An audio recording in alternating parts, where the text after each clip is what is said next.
cares about her children? It was like an old-fashioned TV show, Leave It to Beaver or Father Knows Best. While I kept the gardens as pristine as a golf course, JonBenet had her own projects. She would attach an exercise device to one ankle, and then as it rotated several inches off the ground, but parallel to it, she would hop with the other leg over the cord as it swung by. It was kind of a cool thing. Demanded good reflexes and coordination. I even thought of getting one for myself. I figured her leg work was for the pageants. I'd made a similar assumption when I saw her practicing the violin. I knew the competitions took a lot of preparation, but I never once saw her in makeup or costumes. I'd heard she was Little Miss Colorado, and I asked her if she was excited about winning the title. "I really don't care about it," she said. She seemed more interested in trips around the sun. In early December of '96, I was raking the blanket of leaves under a maple, getting the property ready for winter. "Don't pick the leaves up, please," JonBenet begged me. "Leave them for me to play with." Well, I'm thinking, no way. My job is to pick them up. "Last year, my dad and I did that." And then she said quietly, "I really miss him. I wish he was around more." "Where does he go?" "I don't know, but sometimes he goes away for a long time." Then she started to cry, tears rolling down her cheeks. I didn't know what to say. Didn't want to intrude or play counselor. I changed the subject and started to rake up the leaves. A moment later, I saw JonBenet was scooping up the leaves from the top of the barrel and hurling them over her head to the wind. "Hey, stop that!" I yelled. "No, I want to play in them." I grabbed the barrel and started running toward the compost pile. She chased after me. I set the barrel down and she dumped all the leaves out. That made me angry. Almost. But before long, I made a game of it. It was fun for both of us.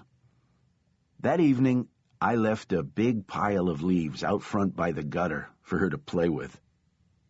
That was probably the last time I spoke to JonBenet.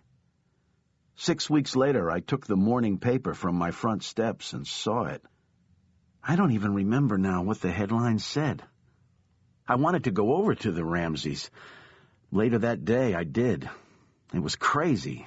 Media, police, yellow tape going all around the house. Just totally crazy.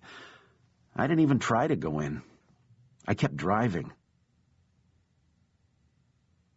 On Thursday morning, December 26, 1996, at about 7:30 a.m., Pete Hofstrom, head of the Felony Division of the Boulder County District Attorney's Office, called Bill Wise, the first assistant district attorney, at home. Hofstrom said they had a report of a child kidnapping. The mother had called 911 at 5:52 a.m. There was a ransom note which threatened that the child would be killed if the police were brought in. Hofstrom told Wise he had asked the police when the FBI would be arriving, only to be told they hadn't even been called. Hofstrom told the cops to notify the Bureau. Bill Wise could hear the frustration in his colleague's voice when he added that the police asked him to join them at the crime scene. Hofstrom pointed out to them that the protocol was to set up a command post away from the victim's home, in case the perpetrators were monitoring the residence. But the damage had already been done. The officer told Hofstrom that marked police cars were parked in front of the home of John Ramsey. Earlier, Rick French, the first police officer to respond to the 911 call, had immediately searched the house for the child and for any sign of forced entry, but he found nothing. Then he read the ransom note. "Mr. Ramsey, listen carefully. We are a group of individuals who represent a small foreign faction. We respect your business, but not the country that it serves. At this time, we have your daughter in our possession. She is safe and unharmed, and if you want her to see 1997, you must follow our instructions to the letter. You will withdraw $118,000 from your account.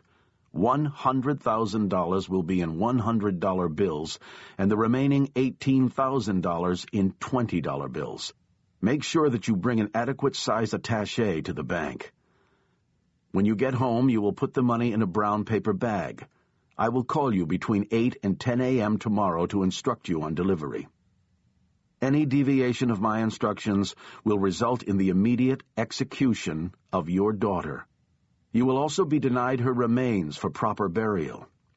The two gentlemen watching over your daughter do not particularly like you, so I advise you not to provoke them. Speaking to anyone about your situation, such as police, FBI, etc., will result in your daughter being beheaded. If we catch you talking to a stray dog, she dies. If you alert bank authorities, she dies. If the money is in any way marked or tampered with, she dies. You will be scanned for electronic devices, and if any are found, she dies. You can try to deceive us, but be warned that we are familiar with law enforcement countermeasures and tactics. You stand a 99% chance of killing your daughter if you try to outsmart us. Follow our instructions, and you stand a 100% chance of getting her back.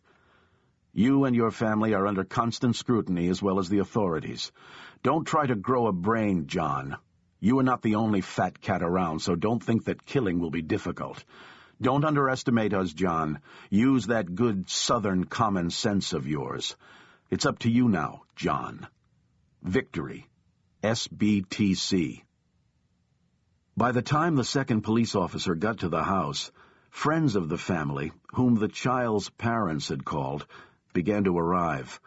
Meanwhile, 4 detectives were paged, and 3 more officers were sent to the house.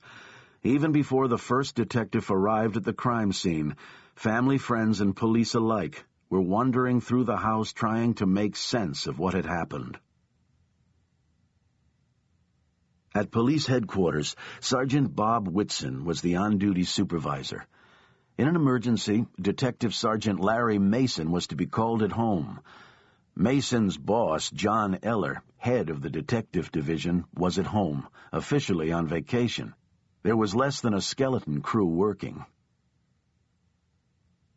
Hearing reports about the kidnapping ended Commander Eller's vacation. He was annoyed to find out that nobody of substantial rank was on duty. The commander completely forgot he had approved Detective Mason to be on call at home. Judging by what Eller heard from officers at the scene, the Ramseys appeared to be part of Boulder's elite. The Ramseys lived in University Hill, a neighborhood that boasted many older, stately houses. When Detective Linda Arndt arrived at the Ramsey house at 8:10 a.m. with Detective Fred Patterson, she found a crowd. Friends of the child's parents, Priscilla and Fleet White, and Barbara and John Fernie were there, along with the family's minister, Reverend Roy Hoverstock, plus 2 patrol officers and 2 victim advocates. Detective Arndt learned that the Ramseys had another child, 9-year-old Burke, who had been taken to the Whites' home. The mother, Patsy Ramsey, was out of control. She was tormented, incoherent. Her husband, John Ramsey, was saying he should have set the burglar alarm. Arndt read the ransom note, which was written on white-lined paper with a black felt-tip pen. Then she ordered Officer Veach to take it back to police headquarters. John Ramsey was instructed to answer all telephone calls. When the kidnappers called, he was to say he couldn't get his hands on the ransom money until 5 p.m. The police ordered a trap on the Ramseys' phone. Detective Arndt began to ask John Ramsey if he could think of anyone who might be involved in the kidnapping. Ramsey gave the detective the names of several ex-employees of his company. Patsy Ramsey, who was sitting with Reverend Hoverstock in a corner, told Arndt that her housekeeper, Linda Hoffman Pugh, had asked to borrow some money just a few days before. Linda had a key to the house and had major money problems. The Ramseys' housekeeper would become the first suspect. Right before 10 a.m., John Ramsey went downstairs to the basement alone, where Officer French had searched for his daughter. In the room where his son Burke's train set was kept, Ramsey found a broken open window. He closed it before going back upstairs.